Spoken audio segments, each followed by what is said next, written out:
Hi there, and welcome to the Consultants Growth Playbook. And I'm really pleased to have John Howard with me on the call today. So, John, when I get people on the podcast, firstly, welcome. Thank you. And then the first question I usually ask, is there one specific way that you've used to generate new business or contribute to business development over the years?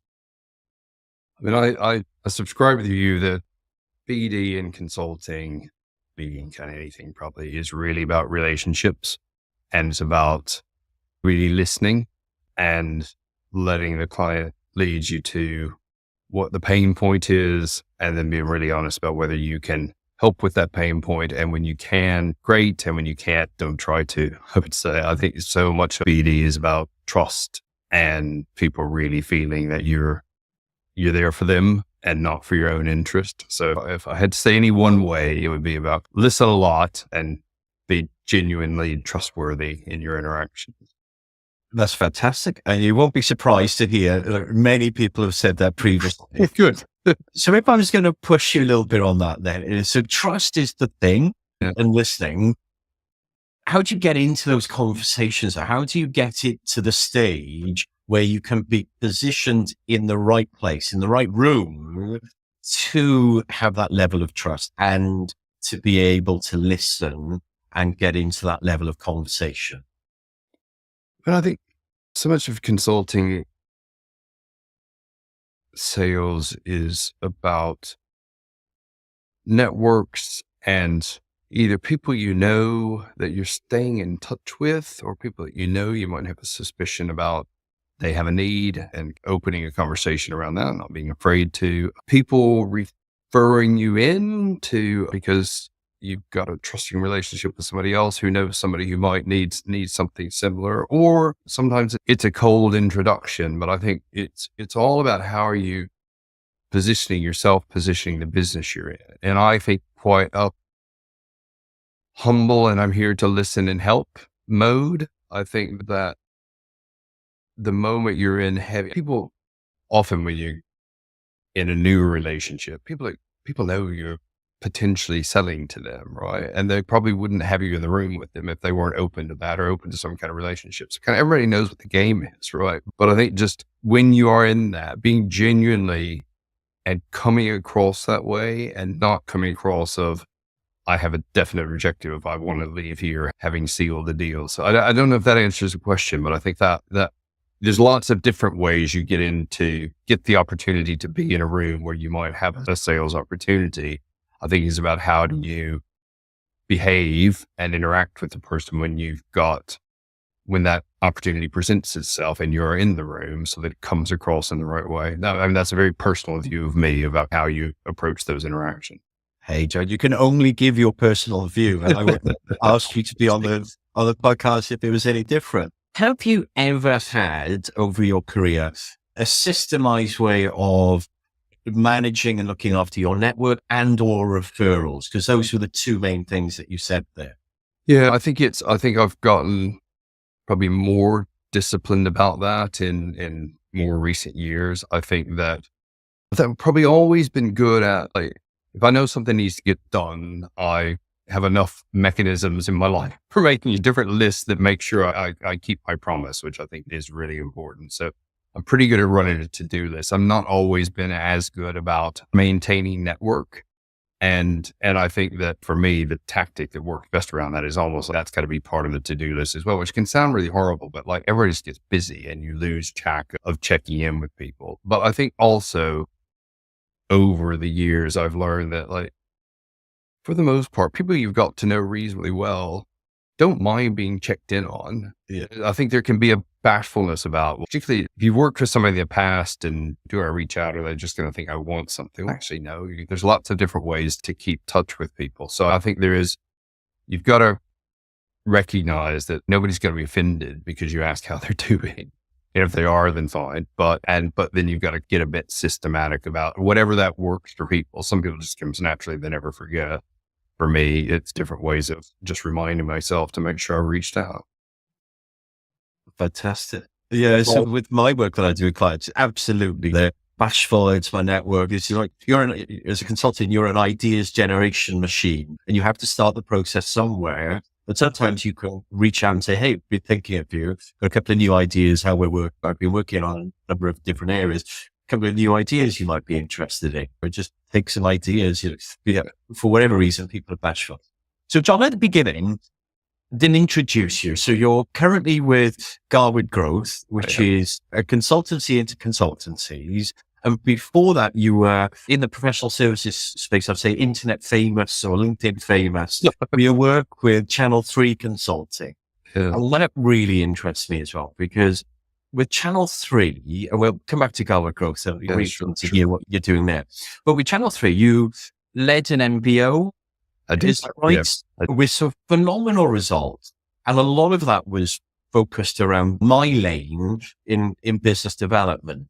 So where you potentially weren't doing the business development, but you were building that business development function.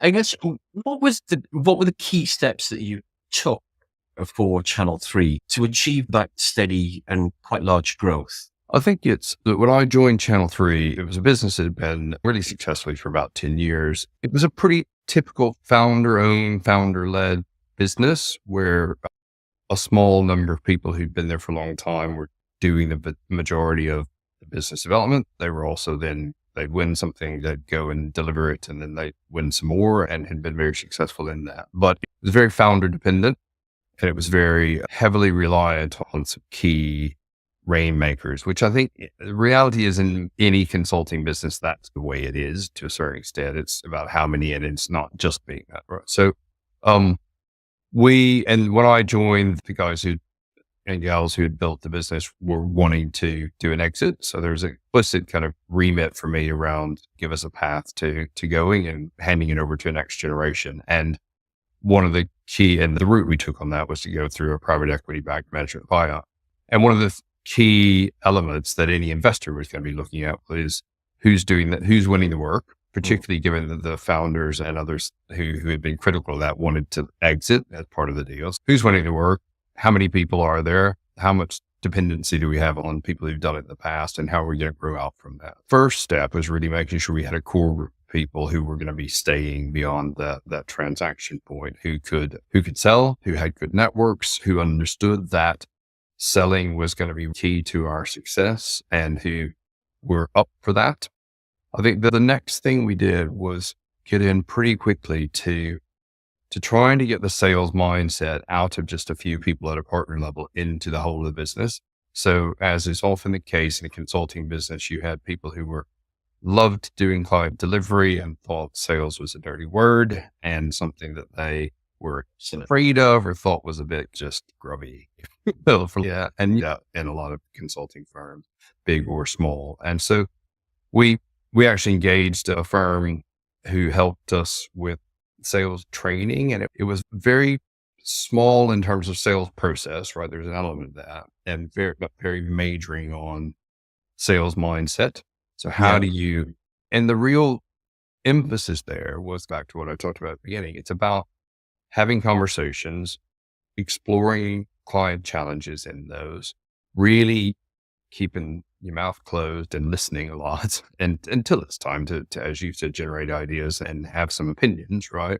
But really focused on sales is about building relationships and understanding and adding value in a conversation, and then exploring that with the client. So that, and we found that we ran that intensively with senior people at our partner in what we call managing consultant level, but then also did a kind of light touch of that with everybody in the whole business. And we did that a few times so that everybody began to realize that sales is about having conversations and exploring opportunities. And sometimes you're the person who can help with that, and sometimes you're not. So there's a kind of, we got to get over the kind of founder element. There's a, how do we broaden that out? And then we really started looking for people who could join the business, who were interested in growth, and by virtue of that, weren't afraid of the sales challenge that comes in with that. We were trying to enter some new markets. So we brought in some people who could build businesses that Channel 3 had never had before. So we'd never been in the social care space, for example. So we brought in an initial partner who led that, did a great job.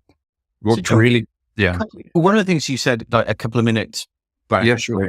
and like we brought in people with networks, and then we were looking at So when you were actively recruiting to bring this new business development function in, was there a way of assessing or looking at tangibility of their network and how they could bring value through a network? I think it's really hard. And just to be clear, we were never bringing people who were going to be pure BD. I think it's really hard to get purity because clients want to buy from people that then also they see after the deal's done. But it's really hard.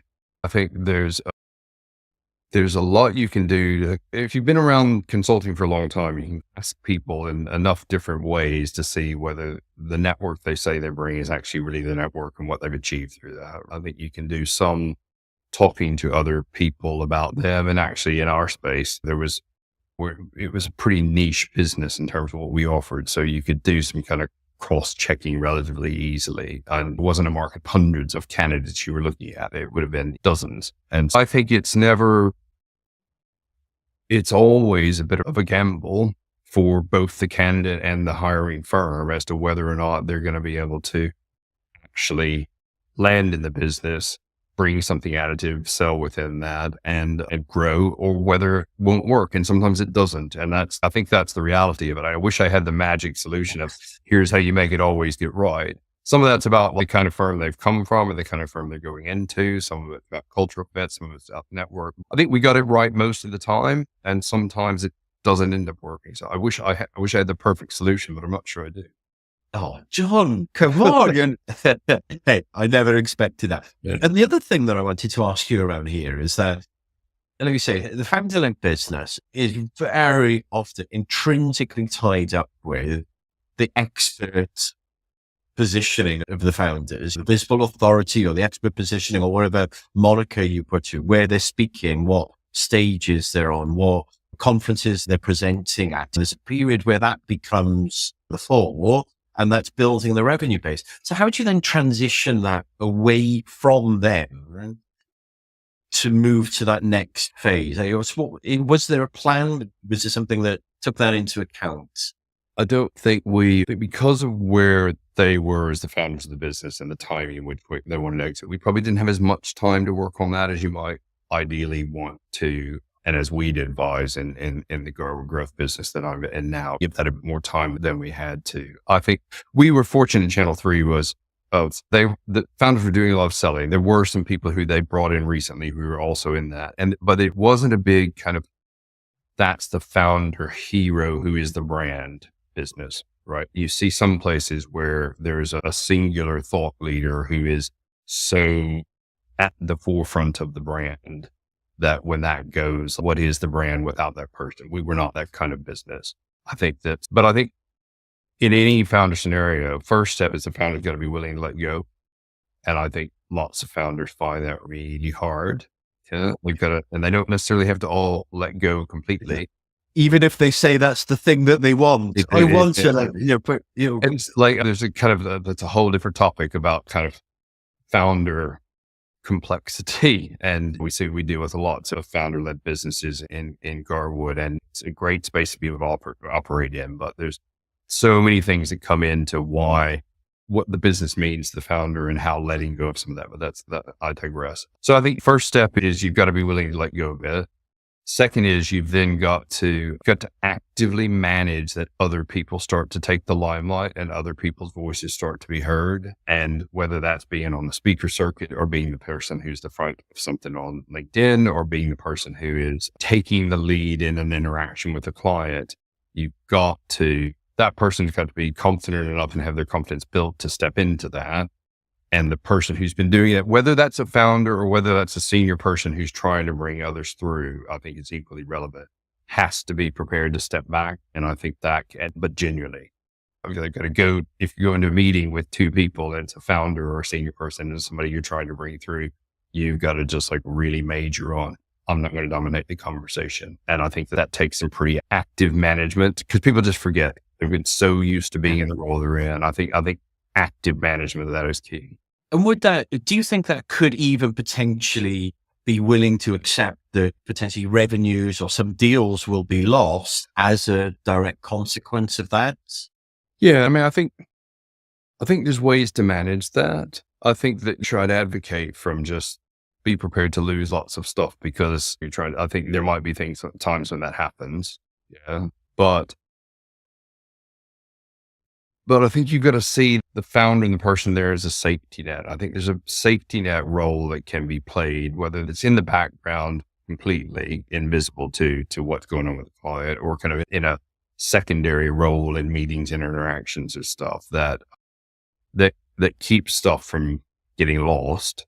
But sometimes stuff does, right? And I think it's like, if you're in that situation where we're prepared to lose some things to develop people, then just pick which ones you're prepared to lose, right? So you're not losing something that's going to break the business. But and I think it's linked to that. There's something about, if there are incentive structures or compensation structures in the business that incentivize financially or for kind of visibility, one person being the lead on, then you've got to break that down in order to, you've got to make success for the person who's trying to step back be about having stepped back. So you don't want somebody kind of on a heavy commission for getting the deal closed, and you're asking them to step and getting the deal closed, for example. Brilliant. And that's a great transition for another question that I was keen to ask you is, the business development was trained at the senior managers and senior consultants. Would they also carry a target as well, or a deals won or revenue targets? Yeah, I think it's fair to say we went from fairly informal targeting to slightly more formal targeting. And I see that in most of the businesses I've been involved in the consulting game for coming up to 30 years. And I think that people have to know what's expected.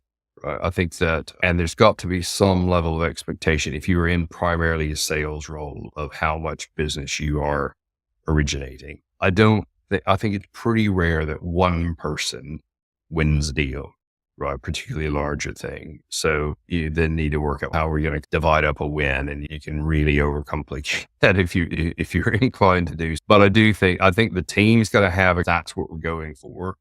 And some people are going to win and some people aren't. And therefore we've got to have a kind of really strong sense that there's a team target of what we're trying to do as the business.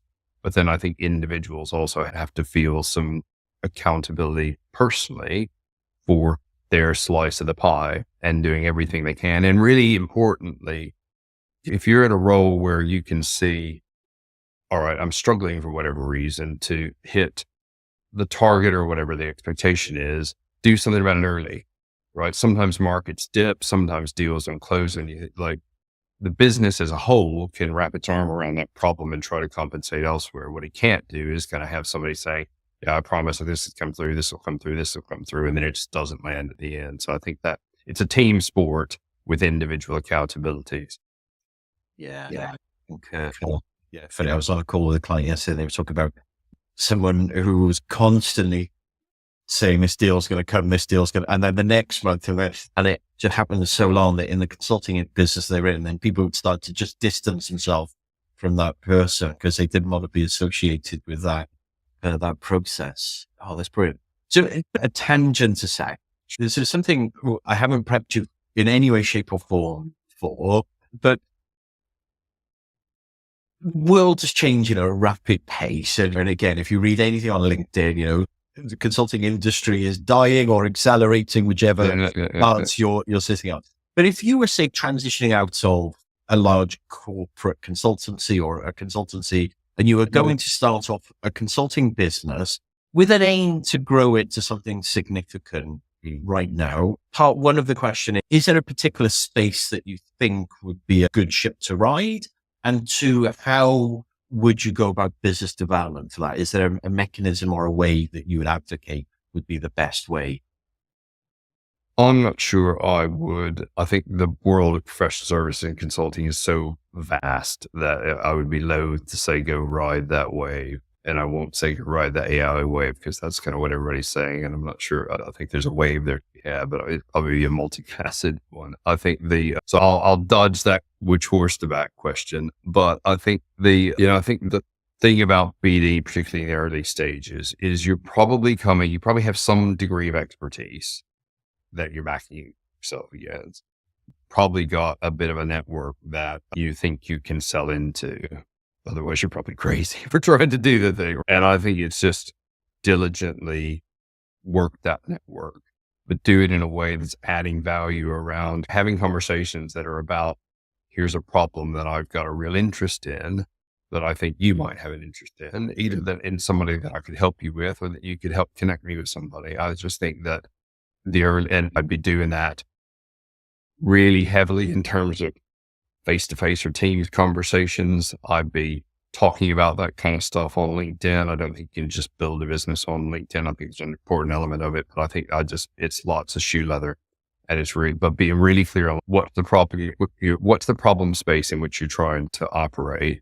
How do you think you can help? Asking people's opinion, not being afraid to ask them to refer you to somebody who they might know, even if they don't need the thing. So I think it's just actively every single day, work the network, be visible, have a point of view, but listen more. Brilliant. And there's a number of different things in there. So thank you for that, John. So one of the things that's interesting is, I don't want to take it out of context or blow it up too much, but you said like, you would almost be mad to leave a large consultancy or a corporate if you don't have a network to leverage if you were starting out. Probably a network are a really good idea, right? But I just think if you're going to do that, if you're going to venture out, right, then you have almost certainly, if you're leaving another consultancy, you've probably thought, actually, I've gotten to be really expert in this particular thing, or I've got to know a group of people who just love me and want me, right? And I'm going to back myself to go do that thing or to solve the problems of those people who love me.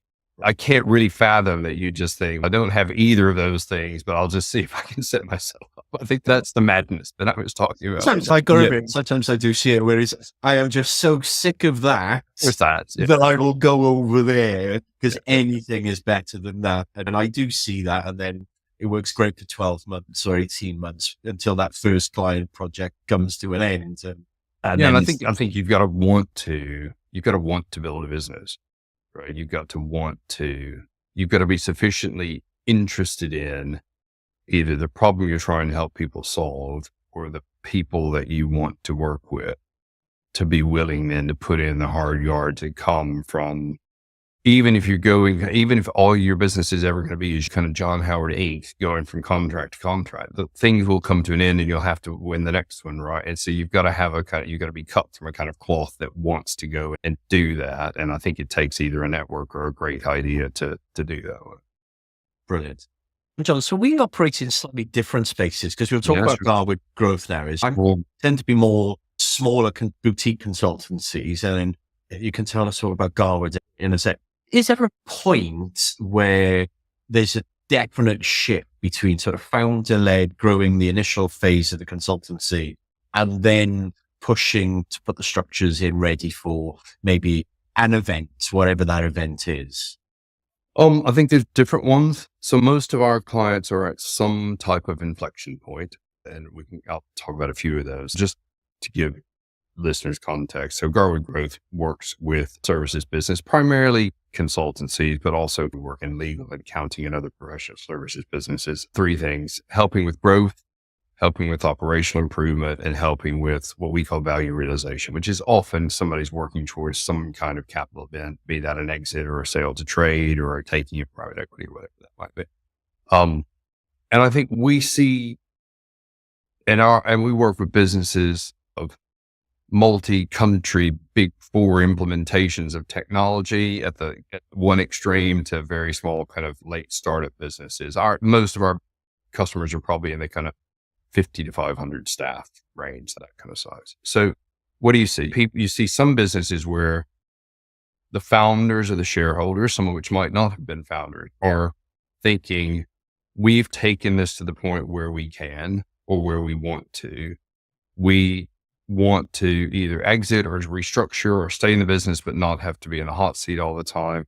How do we get ourselves ready for that kind of transition? And often a lot of that's about shareholder alignment. And are they, as the owners of the business, clear on what they want to achieve with the asset and what the business needs to look like to achieve that? And if they are, great. And often they're not, help them get that alignment. Sometimes You're working with businesses where sales are absolutely booming and it's just hit a delivery breaking point, Mm. right? Hit that point where you can no longer, and it's often where you start to get kind of 20, 30, 40 individual projects on the trot, and maybe they're all a bit too small. And then it's taking like, you can't see and touch it all anymore. And therefore staff are getting burned out. Client impact is suffering a bit just because it's operationally not working the way thing that has served you well is no longer serving you well. Right.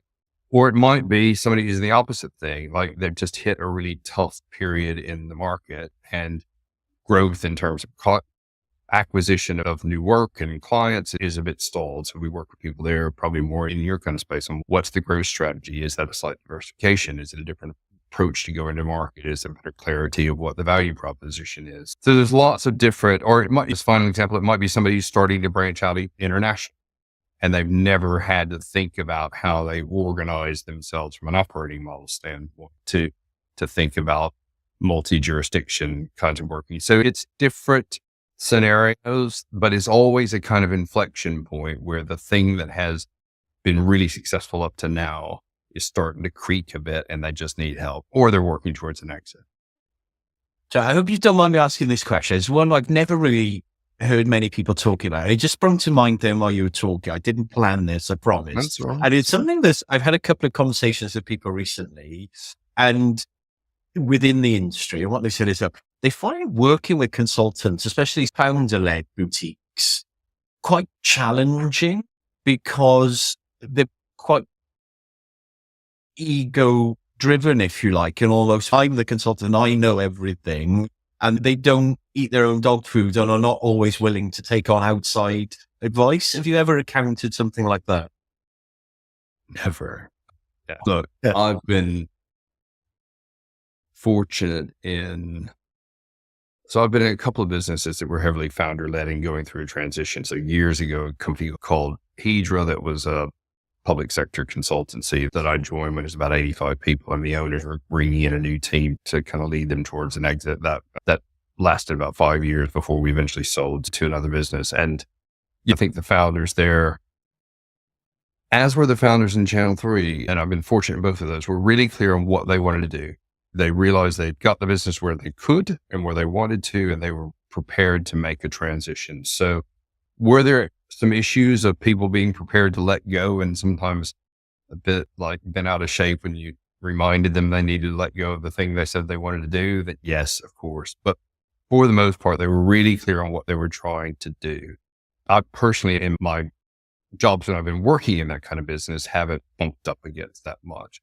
I think that most of the people that we're working with, are there some egos? Yeah, but they've usually engaged us as Garwood because they've got something they want to achieve and they're open to, and they actually want an external perspective and they want some external challenge. And I think that's then about how do you give it to them and about adjusting to what's going to, like, understanding that they've got a lot of their whole kind of world personally and professionally built up in this business. And so of course they've got an ego around it. It's been successful. It's probably been most of what they've done during most of their working hours for a long time. Don't just slap them around and say, here's all the stuff you need to do and forget, not pay due respect to the things that they've done. I've not come across lots of egos. And I'd say probably if you are butting up against that, maybe it's just let them come back when they're ready and the egos are prepared. I must say, it's not my clients. It's not the people I'm currently working with or have worked with in the past. Okay, so that's fantastic. John, again, bit of an offshoot, but looking through your LinkedIn profile, it really struck, what stood out for me is all the brilliant stuff. And I was looking at all those things. But one of your first ever jobs was as what we now call an SDR. And it looks like it was when the SDR role was becoming an emergent force, if you like, in sales, which is pretty much the prospecting role. It's the mechanization of sales where you are segmenting out the role. So do you think that's helped you having that early sales role in your career? Yeah, I'm not sure I would classify what I was doing as an SDR. That's I like got into doing inside sales of industrial supplies into cement, like manufacturing companies in Latin America. My degree was in Spanish, and I had a lot of contacts in Mexico and stuff. And I was living in Houston at the time, that's the context for that. I had a really good boss, a guy named Steve, who helped me overcome what was essentially being petrified of having those kind of conversations. Like, my job was to be on the phone to people at big manufacturing plants in the north of Mexico, making sure we could service. We were basically their importation arm to say, so we would source stuff and buy it and resell it and ship it. That was the business. And like, that didn't come naturally to me at all. Picking up the phone to a stranger and having a kind of sales conversation. It wasn't cold calling, right? These were businesses with which Atlas had a relationship, but found it really hard, but Steve just forced me to do it. Right. And and I was at a point as young, you've got to pay the bills. So you do what you're doing. Right. But what I found was, like, you pretty quickly build actually really good relationships. And this is early 90s. So there were no Teams calls. It was all on the phone, and it was phone and fax, but you just got to the point where, like, you just enjoyed talking to them, and not everybody, but ultimately the people that you had the best business with were people who liked you and you liked them. And when you were talking, yeah, you had the kind of ball bearing to deal with, but actually it was just a kind of catching up. But I think that Steve and his support for me, but probably tough love sometimes, really helped overcome what for me was because I'm a bit of an introvert, with quite a terror almost of just talking to people that I didn't know and that kind of thing. So I think it probably helped break some of that just shyness and barriers down, which has probably served me well. Oh, that's it. And that goes back to what we talked about early on is, even just speaking to your network terrifies people, Some people find it really hard. Like, I found it really hard. Sometimes you still do. It's like, what's my angle with these people? Like, I've been knocked back enough times now that it just doesn't bother me anymore. But like, it's not something you come out of the womb knowing how to do necessarily. Some people eat that up. They're just extroverts and they're natural. Like, it just comes naturally. Not for lots of people. Oh, brilliant. John, coming to the end of the interview, it's been fascinating to hear your stories. And what really stands out for me is the stories that you tell as well about all your past things. With all of that history, undoubtedly you've made mistakes. We all make mistakes. But what do you think you've learned from some of the mistakes that you've made that might help people listening to the podcast? And I think you can, if you're leading a business, you can become too reliant on key people. And I think that you never know what's going to happen, or somebody's network, or somebody might leave, or something can happen. So I think, like, I'm not sure I could point to a huge mistake in that, but I think that kind of really being conscious of how much key person dependency do you have and not letting yourself get in that situation.